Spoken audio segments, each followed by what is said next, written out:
जय श्री कृष्ण। राधे राधे। जय श्री कृष्ण। राधे राधे। जय श्री राम। जय जय श्री राम। जय श्री राम। जय जय श्री राम। जय श्री राम। जय जय श्री राम। जय श्री राम। जय जय श्री राम।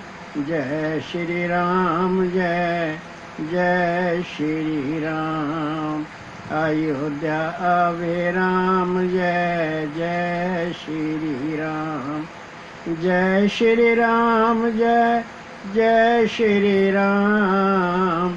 जय श्री राम। जय जय श्री राम। मंदिर आवे राम। जय जय श्री राम।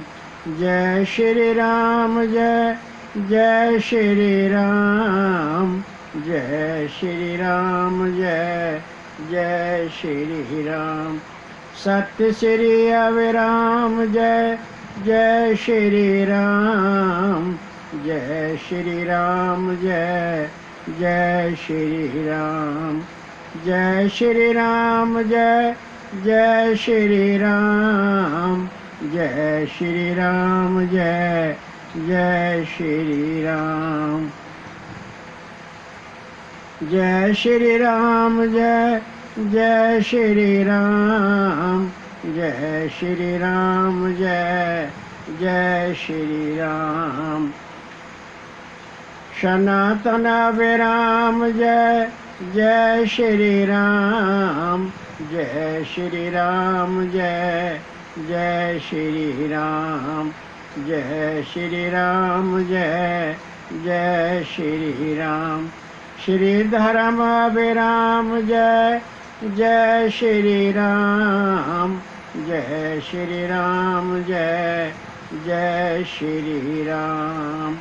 जय श्री राम। जय जय श्री राम।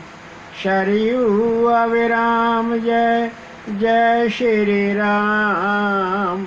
जय श्री राम। जय जय श्री राम। जय श्री राम। जय जय श्री राम। जन मन अविराम। जय जय श्री राम। जय श्री राम। जय जय श्री राम। जय श्री राम। जय जय श्री राम। दर्शन अविराम। जय जय श्री राम। जय श्री राम। जय जय श्री राम। जय श्री राम। जय जय श्री राम। जय श्री राम। जय जय श्री राम। भारत अविराम। जय जय श्री राम। जय श्री राम। जय जय श्री राम। जय श्री राम। जय जय श्री राम। जय श्री राम। जय जय श्री राम। शुद्ध जी वर्णन करते हैं कि शौनक आदि ऋषियों, पिछले कथा प्रवचन में आपने श्रवण किया कि देवर्षि नारद जी शाम्याप्राश आश्रम में गए और महर्षि व्यास जी को धर्मो प्रवचन दिया, ज्ञानो प्रवचन दिया। महर्षि व्यास जी ने शाम्याप्राश आश्रम में ब्रह्म नदी के तट पर सात्वत संहिता की रचना की और वही सात्वत संहिता आगे चलकर श्रीमद् भागवत महापुराण के नाम से विख्यात हुई। भागवत संहिता में शांति, साधन, भक्ति, ज्ञान, वैराग्य और संज्ञान समाहित है। वही श्रीमद् भागवत अपने पुत्र सुखदेव को सुनाई थी और वह संहिता सुखदेव को भेंट कर दी थी। कीरत भनते भूल भले सोई, कीरत भनत भूल भले सोई, सुर सम सब कहेत होई। तुलसी बाबा ने अपनी रामचरितमानस में कहा है। शम्य कहते हैं इंद्रियों का शमन, और प्रयास कहते हैं जीव की वासनाओं का दमन, वासनाओं को दूर करना। तो सम्य प्रयास आश्रम का अर्थ हुआ कि जीव की इंद्रियों का दमन करने वाला, शमन करने वाला और जीव की वासनाओं को दूर करने वाला। शिव जी वर्णन करते हैं कि शौनक आदि ऋषियों, कौरव पांडवों का युद्ध समाप्त हुआ और युद्ध में पांडवों की विजय हुई, पांडवों की जीत हुई।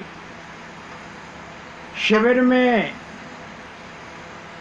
सभी पांडव सो रहे थे। युद्ध में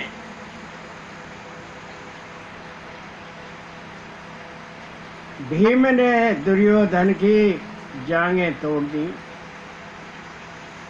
अश्वत्थामा दुर्योधन के पास गया और देखकर उसे बड़ा संताप हुआ, बड़ा दुख हुआ।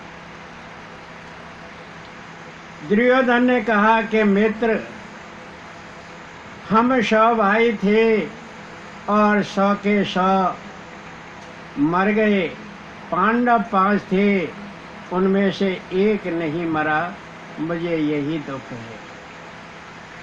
अश्वत्थामा ने कहा कि मित्र, आपने गलत सेनापति का चयन किया था।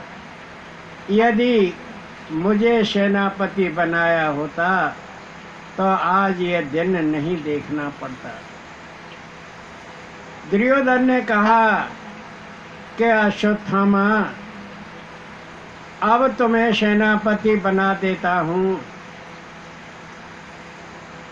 अश्वत्थामा ने कहा कि जब सेना ही नहीं तो सेनापति काहे का।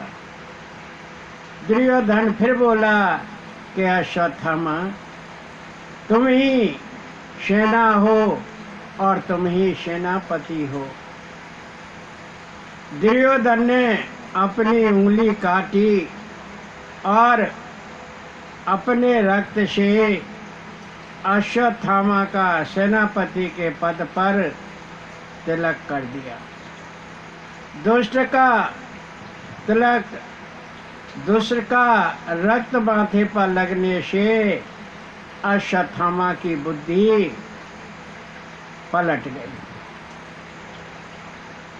काली रात थी, घोर अंधेरा था। अश्वत्थामा ने तलवार उठाई और शिविर की ओर चल दिया। जब वह शिविर में घुसा तो देखता है धृष्टद्युम्न सो रहा है। उसका तलवार से सिर अलग कर दिया। आगे बढ़कर देखता है क्या 5 पांडव सो रहे हैं और उसने तलवार से 5 पांडवों के सिर काट कर अलग कर दिए। और काली भयंकर रात में ही उन सिरों को लेकर, 5 सिरों को लेकर दुर्योधन के पास आया। कह ले, मैंने 5 पांडवों के सिर काट दिए। भगवान श्री कृष्ण ने कहा कि युधिष्ठिर, जिस दिन राजा की विजय हो, राजा की जीत हो, उस रात को राजा को अपने शिविर में नहीं सोना चाहिए जिसमें रोजाना सोया करता था। पता नहीं दुश्मन किस ताक में हो, इसलिए उसे स्थान बदल देना चाहिए। चलो अलग शिविर में जाकर सोते हैं। पांचों पांडव भगवान श्री वासुदेव और सात्विक अलग शिविर में सो रहे थे।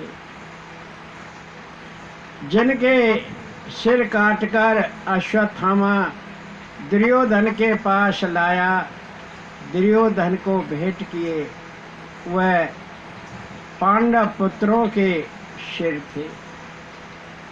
रात अंधेरी थी, कुछ दिखाई नहीं दे रहा था। दुर्योधन ने हाथ फेर कर देखा।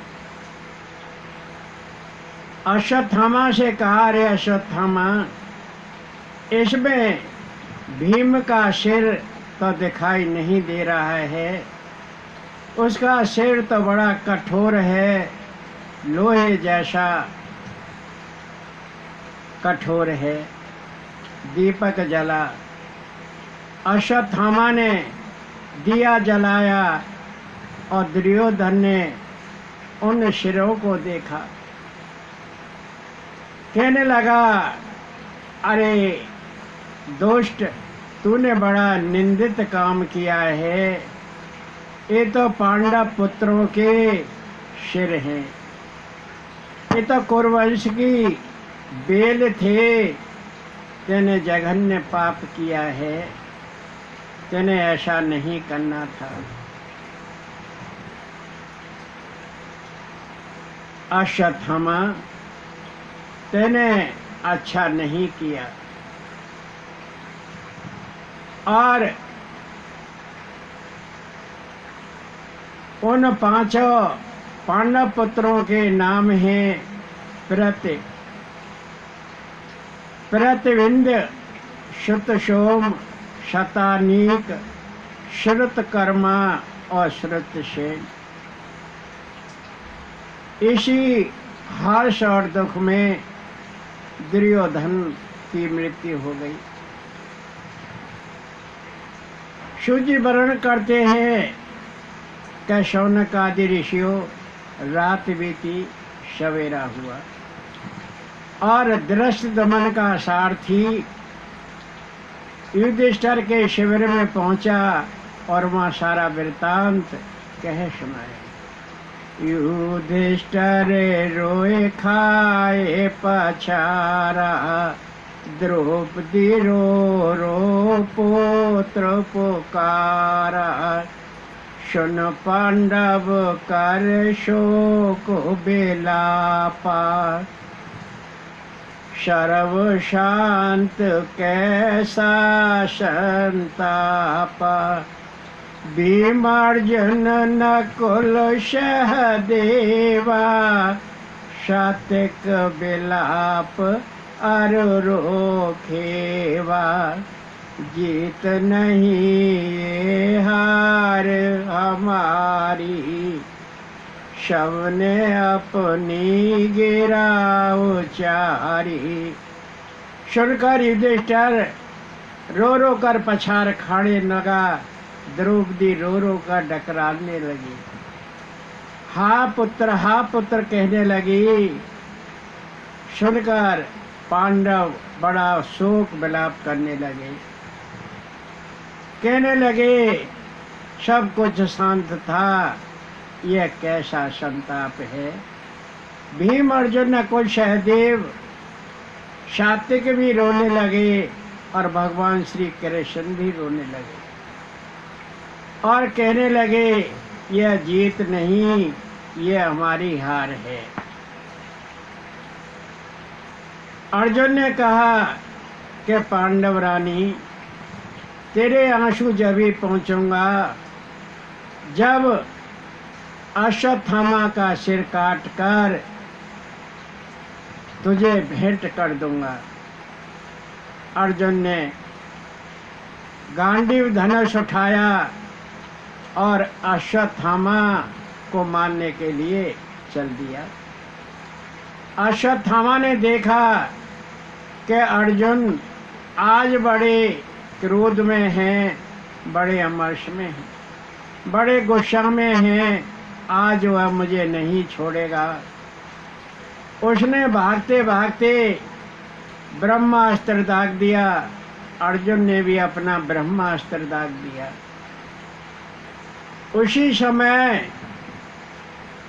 नारद व्यास पहुँच तत्काला, महर्षि समझाएं दो काला। जो ब्रह्मास्त्र दवाया, 12 वर्ष नहीं बरस पाया। तो नारद और महर्षि व्यास जी तुरंत पहुंच गए। महर्षि व्यास जी ने दोनों को समझाया, अर्जुन और अश्वत्थामा को, कि तुम अपने ब्रह्मास्त्र वापस कर लो। दोनों काल रूप हैं और यदि ये एक दूसरे से टकरा गए तो 12 वर्ष तक बारिश नहीं होगी, और बारिश नहीं होगी तो अन्न पैदा नहीं होगा। सब जीवों में त्राह त्राह मच जाएगी, अकाल पड़ जाएगा। व्यास जी के कहने से अर्जुन ने तो अपना ब्रह्मास्त्र वापस कर लिया, परंतु अश्वत्थामा ने वापस नहीं किया, क्योंकि वह ब्रह्मास्त्र को वापस करने की विधि नहीं जानता था, केवल छोड़ना जानता था। उसने अपना ब्रह्मास्त्र उत्तरा के गर्भ की ओर मोड़ दिया और अर्जुन ने अश्वत्थामा को पाश में बांध लिया और पाश में बांधकर द्रौपदी के पास लाया। द्रौपदी ने कहा कि हे गांडीवधारी, इसको छोड़ दो, इसको छोड़ दो, ये गुरुपुत्र है, ब्राह्मण है। गुरु और गुरु की संतति सदैव पूजनीय होती है। इसकी माँ भी पुत्र शोक में रोएगी, जैसे आज मैं रो रही हूँ। हे भारत, गुरुपुत्र को छोड़ दो। द्रौपदी बार बार अर्जुन को कहने लगी। सूत जी वर्णन करते हैं कि शौनक आदि ऋषियों, वाम स्वभाव बड़ा मृदुल स्वभाव होता है, बड़ा सुंदर स्वभाव होता है। द्रौपदी बड़ी विदुषी है, मृदुल है, सहिष्णु है। वह जानती है कि बैर का बदला प्रेम से लिया जाए, यही वैष्णव धर्म है। भीम ने कहा कि मैं इसको मारूंगा क्योंकि इसने जघन्य पाप किया है। भीम बड़े क्रोध में, बड़े अमर्ष में भरा हुआ है और कृष्ण ने देखकर कहा कि देखो भीम, ब्राह्मण को कभी नहीं मारना चाहिए, चाहे वह कितना ही अपराधी क्यों न हो, और आतताई को कभी जिंदा नहीं छोड़ना चाहिए। अर्जुन ने भगवान श्री वासुदेव की बात समझ ली, उसका रहस्य समझ लिया। अर्जुन ने तलवार से अश्वत्थामा के माथे से मणि निकाल ली और उसकी दाढ़ी मूछ काट दी, सिर के बाल काट दिए। उसको कुरूप बना दिया और पाश से मुक्त करके छोड़ दिया। अश्वत्थामा कुरूप बनकर लज्जित होकर और जंगल की ओर भाग गया।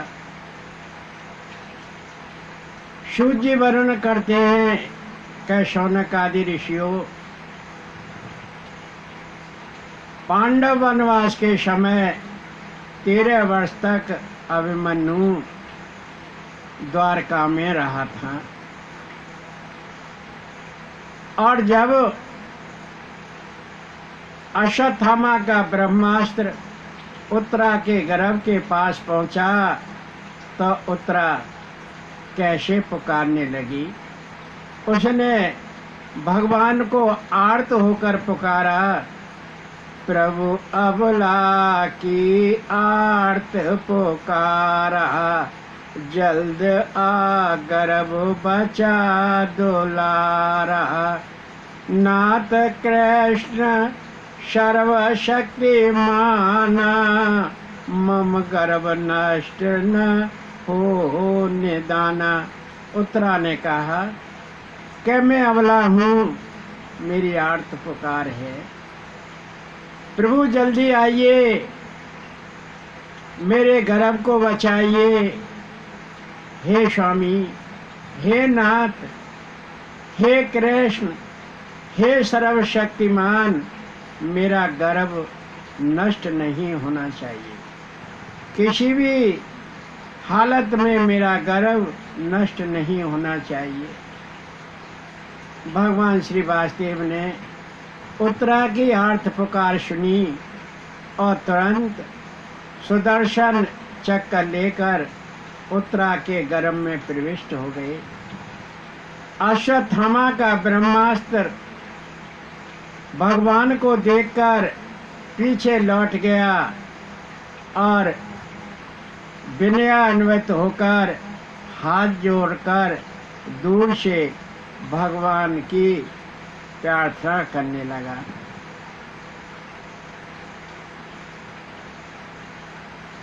सूर्य वर्णन करते हैं कि शौनक आदि ऋषियों, भगवान श्री कृष्ण ने धर्मराज युधिष्ठिर का राज्य अभिषेक किया।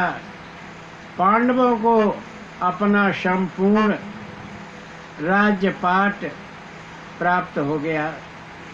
भगवान श्री कृष्ण ने कहा कि धर्मराज, आपके चमत्कार पूर्ण हो गए, आपके सब कार्य संपन्न हो गए, अब मैं द्वारका चलूं।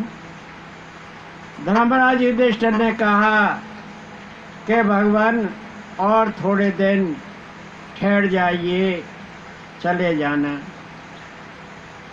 भगवान श्री वासुदेव ने कहा कि युधिष्ठिर, मुझे द्वारका जाना है, बहुत दिन हो गए द्वारका से आए हुए। व्यास, धृतराष्ट्र, योशु, सात्विक और पांचों पांडवों ने भगवान श्री वासुदेव को विदा किया और पांडवों के टप टप आंसू गिरने लगे। जैसे ही भगवान श्री कृष्ण सात्विक सहित रथ पर सवार हुए, वैसे ही कुंती बुआ आ खड़ी हुई, कहने लगी कि भगवान कहाँ जा रहे हो, हमें छोड़कर मत जाओ, मत जाओ, आप कहाँ जा रहे हैं, मत जाओ, मत जाओ। कुंती बुआ ने कहा, कुंती तुरंत गिराओ चारी, कृष्ण दृग में बुआ तिहारी। कुंती ने कहा कि हे कृष्ण, तुम जरा देखो, मैं तुम्हारी बुआ हूँ, तुम मुझे प्रणाम करना भी भूल गए, मुझे प्रणाम नहीं किया। इंद्रिय वृत्ति नाथ बेलोका, प्रकृति पर आदि पुरुष लोका। हे भगवान, आपको हमारी इंद्रिय वृत्ति नहीं देख पाती हैं। आप प्रकृति से परे आदि पुरुष हैं। माया ढक में अबोध नारी, स्वामी नहीं मिलती तिहारी। मैं आपकी माया ने ढक रखी हूँ, मैं अबोध नारी हूँ, मुझे आपकी तीत दिखाई नहीं देती है। अनादि सर्वव्यापक नियंता, काल रूप पालक अनंता। हे स्वामी, आप ही अनादि सर्वव्यापक नियंता, काल रूप प्रजापालक और अनंत हैं। सृष्टि हेतु सर्वशक्तिमाना, निराले खेल खेलत नाना। आप सृष्टि के हेतु हैं, आप ही सर्वशक्तिमान हैं। आप निराले निराले नाना खेल खेलते हैं। हमें छोड़कर प्रस्थान मत करो, मत जाओ। हमारी निरीह आँखें ये देखो ना, तमाम जनमन खड़ा हुआ है, उनकी निरीह आँखें आपकी ओर देख रही हैं। कुंती साधना भक्ति है और यशोदा पुष्ट भक्ति है। कुंती भगवान को रोक सकती है और यशोदा भगवान को बांध सकती है। यही दोनों की भक्ति में अंतर है। भगवान श्री कृष्ण ने कहा कि बुआ, तू सर्व सुख संपन्न है, अब कोई डर नहीं है, तू अपने पुत्रों सहित सुख पूर्वक रहे, मुझे द्वारका जाने दे। कुंती ने कहा कि नहीं भगवान, आप यहीं रहिए, आप मत जाइए। जीव को आसक्ति 9 स्थानों में प्राप्त होती है। अर्थ हुआ कि जीव की आसक्ति 9 स्थानों में रहती है। वो 9 स्थान कौन से हैं?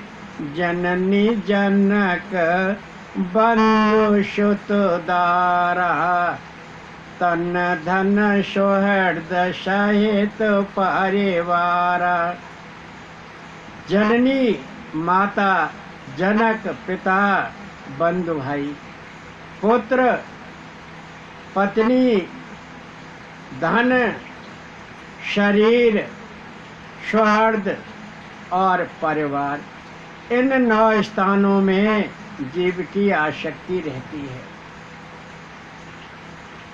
कृष्ण ने कहा कि बुआ, मुझे द्वारका जाने दो, बहुत दिन हो गए, और तुमने कुछ मांगना है तो और मांग लो।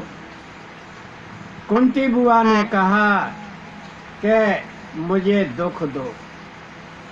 भगवान श्री कृष्ण ने कहा, बुआ, अभी अभी तो दुख से छुटकारा हुआ है और तू दुख मांग रही है।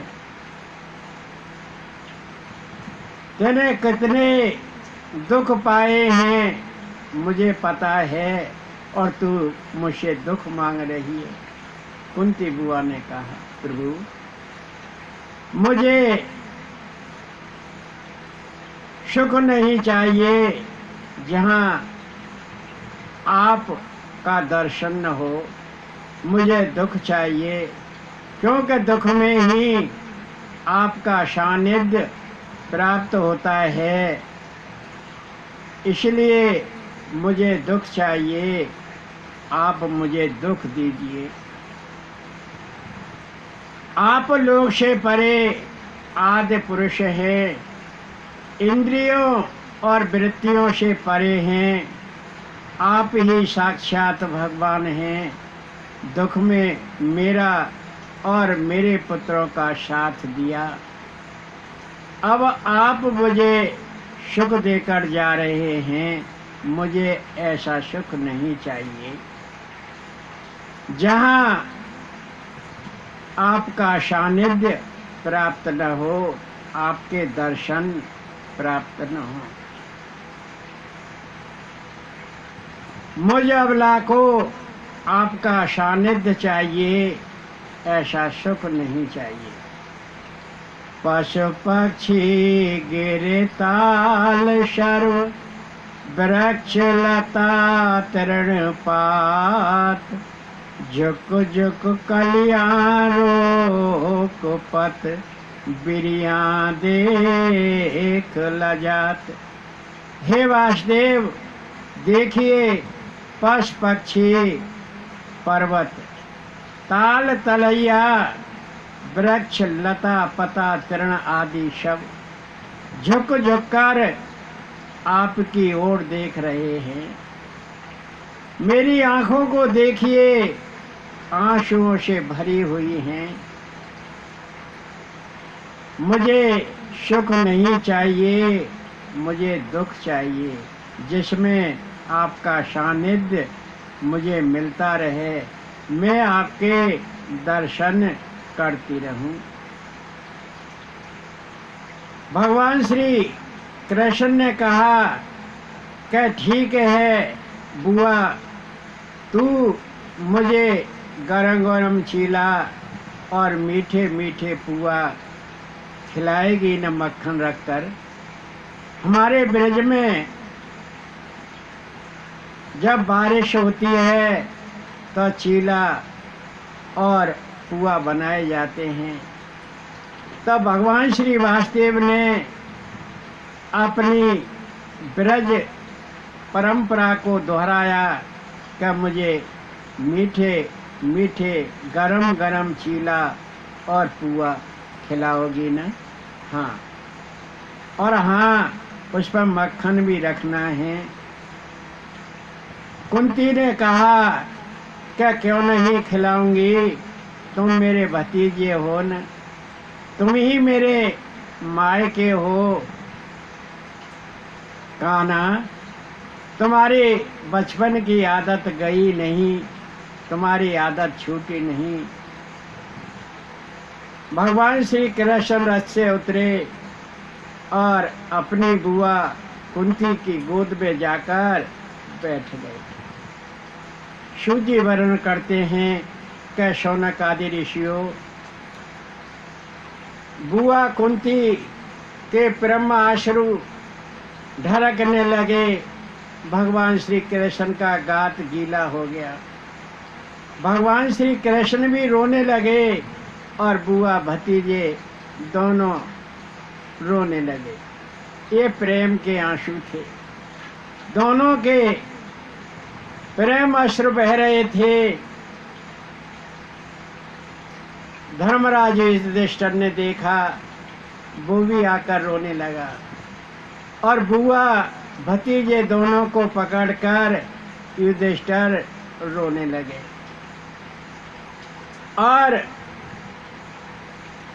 सात्विक उष्टु भी आ गए, वो भी रोने लगे। और चारों पांडव भीम अर्जुन नकुल सहदेव भी आ गए, वो भी रोने लगे।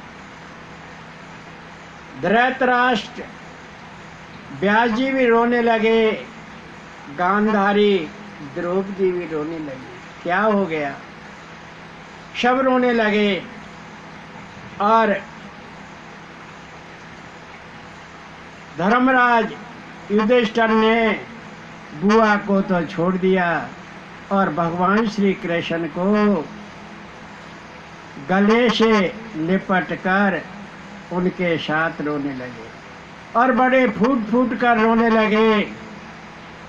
अब सब देखकर बड़ा आश्चर्य करने लगे कि धर्मराज युधिष्ठिर इतना क्यों रो रहा है, क्या बात हो गई। व्यास जी ने समझाया, धृतराष्ट्र ने समझाया,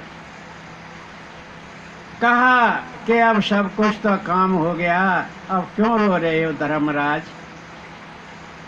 गांधारी ने समझाया कि भगवान आप क्यों रो रहे हो, अब सारा काम तो निबटवा दिया।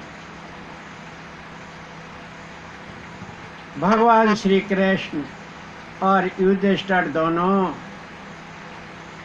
एक दूसरे का गला पकड़कर रो रहे हैं और भगवान श्री कृष्ण ने कहा कि भैया युधिष्ठिर बता तो सही, तुझे क्या दुख है, तू क्यों रो रहा है। धर्मराज युधिष्ठिर ने कहा कि मुझे अपने कुटुंब से लथपथ ये राज्य नहीं चाहिए, ऐसा राज्य मुझे नहीं चाहिए। मैंने अपने कुटुंब को, चाचा ताऊ, भाई बंधु मित्र रिश्तेदार सभी को युद्धाग्नि में झोंक दिया। द्रोह करके मैंने सबको रण बलि पर चढ़ा दिया। मुझे ऐसा रक्त से लथपथ राज्य नहीं चाहिए। मेरे पाप का कोई प्रायश्चित नहीं है। युधिष्ठिर ने कहा कि वासुदेव, इस पाप से तो कोट वर्षों में भी मेरा उद्धार नहीं होगा। मैंने सारे कुल वंश का नाश करा दिया। मेरे पाप की यही सराहना है। मैं काहे का धर्मराज हूँ, मैं दुष्ट आत्मा हूँ। मैंने काहे का धर्म युद्ध लड़ा। भगवान श्री वासुदेव ने समझाया कि युधिष्ठिर जो युद्ध में लड़ता है और शत्रु को मारता है, उसे पाप नहीं लगता।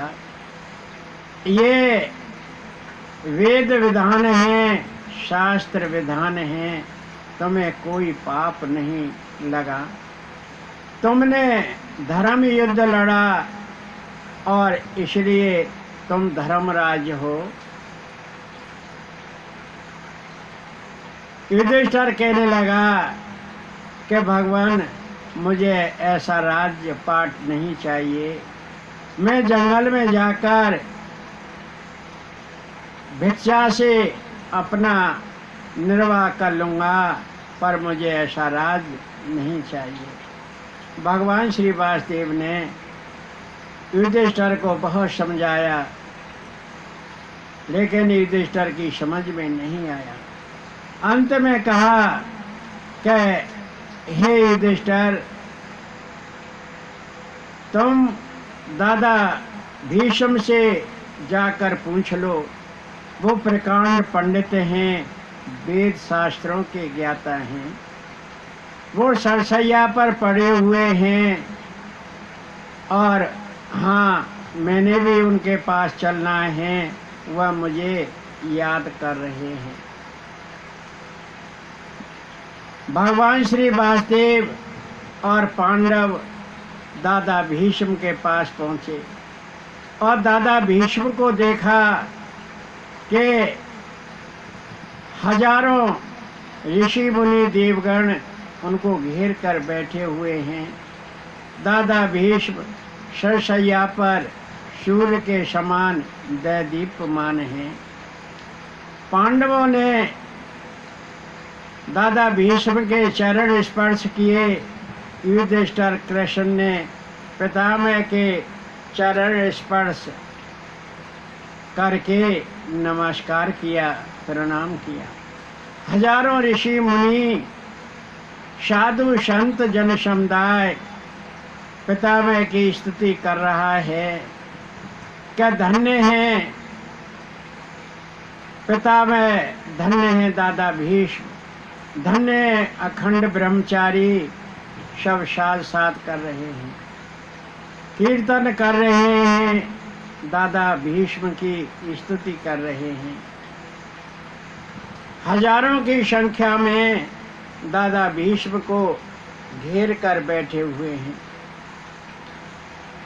दादा बड़ी पीड़ा में हैं।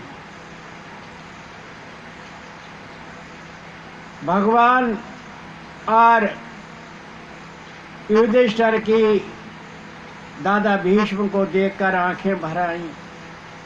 युधिष्ठिर टप टप आंसू बहाने लगा। दादा भीष्म ने देखा, अरे पांडु जाए, तू आ गया, मैं तेरा कब से इंतजार कर रहा था। तूने बड़ी देर कर दी और वो नटखट नहीं आए क्या? बड़े छलिया हैं, अब भी कहीं नाटक कर रहे हैं। भगवान श्री वासुदेव ने कहा, दादा मैं ये खड़ा हूँ। अरे ये आवाज़ तो मेरे लाडले कृष्ण कन्हैया की है। आओ न वासुदेव, आओ न मेरे कृष्ण, मेरे सामने आओ। मैं आपको नज़र भरकर, दृष्टि भरकर देख लूँ, मैं आपके दर्शन कर लूँ। आप अपने चरण कमल मेरे वक्ष स्थल पर रखिए, मैं आपके चरण कमलों की रज अपने माथे से लगा लूँ। भगवान श्री वासुदेव ने जैसे ही अपने चरण बढ़ाए, दादा भीष्म ने कसकर पकड़ लिए। दादा भीष्म के टप टप आंसू गिरने लगे और दादा भीष्म के आंसुओं से दादा भीष्म ने अपने आंसुओं से भगवान श्री कृष्ण के चरण कमलों का प्रक्षालन किया और उस धोवन को अपने सिर पर धारण किया।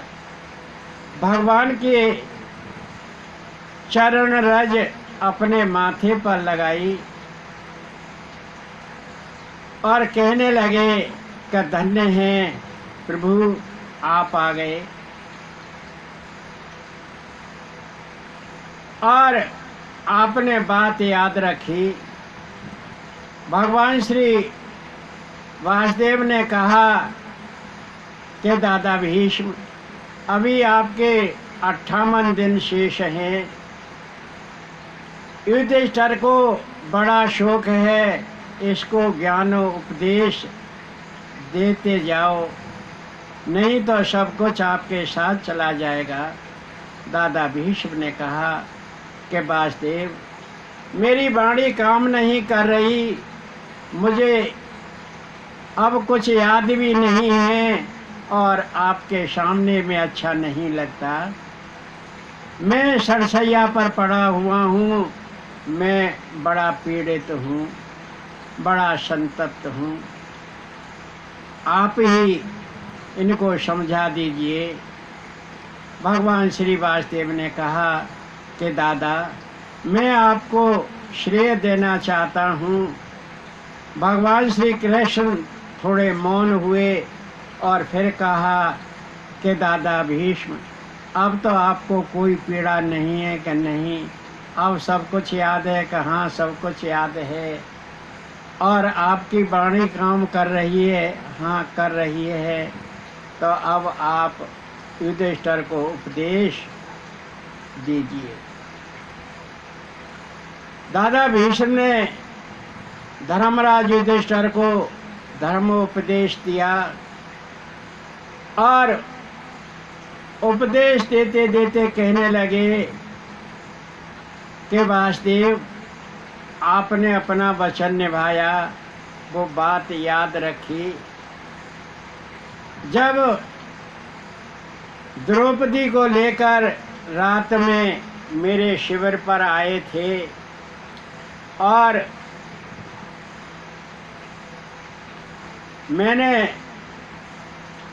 आपसे कहा था कि जब मेरे प्राण निकले तो आप मेरे सामने रहना। तो दादा भीष्म भगवान श्री कृष्ण को किस प्रकार कहने लगे, जब निकले प्राण मेरे कृष्ण, तुम सामने हो मेरे कृष्ण। जब निकले प्राण मेरे कृष्ण, तुम सामने हो मेरे कृष्ण।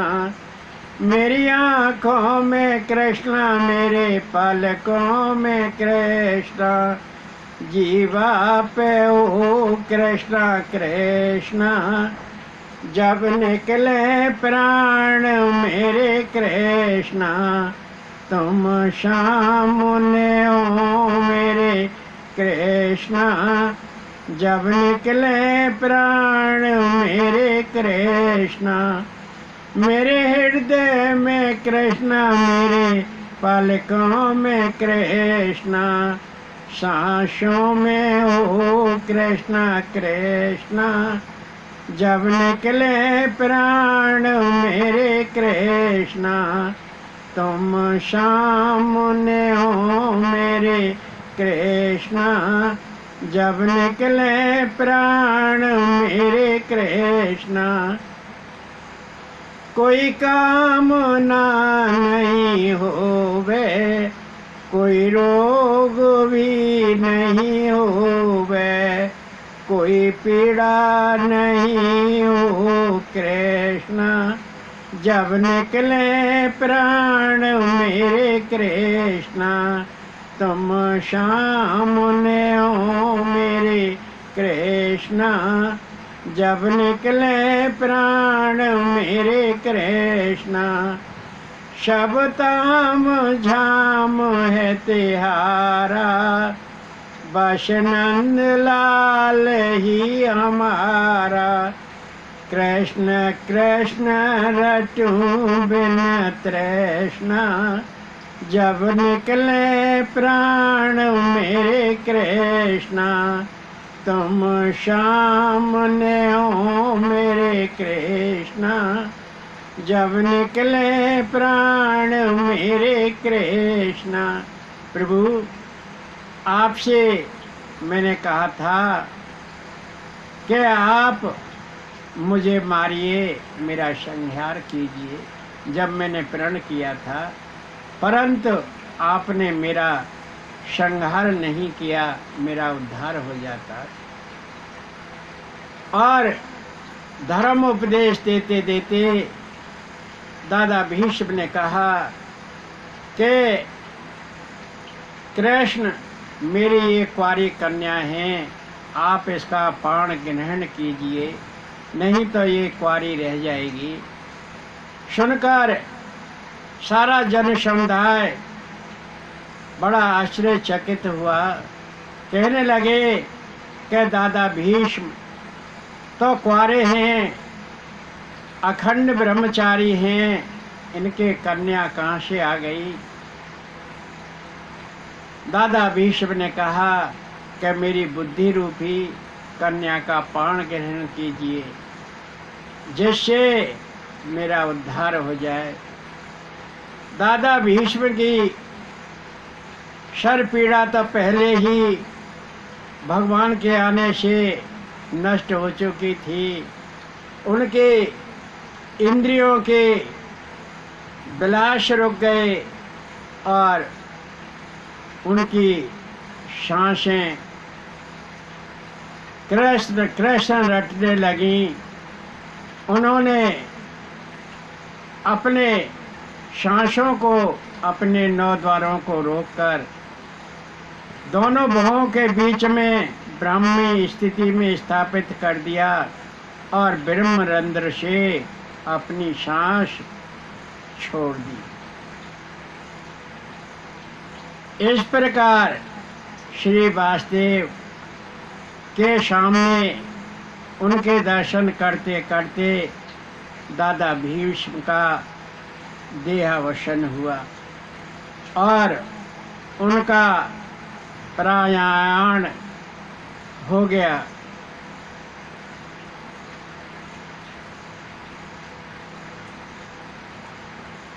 उसके बाद भगवान श्री वासुदेव कई मास तक हस्तिनापुर में रहे, सूजी वर्णन करते हैं कि शौनक आदि ऋषियों कृष्ण को आसक्त देखकर सभी मनुष्य उनको आम आदमी समझते हैं, आम मनुष्य समझते हैं, परंतु ऐसा नहीं है।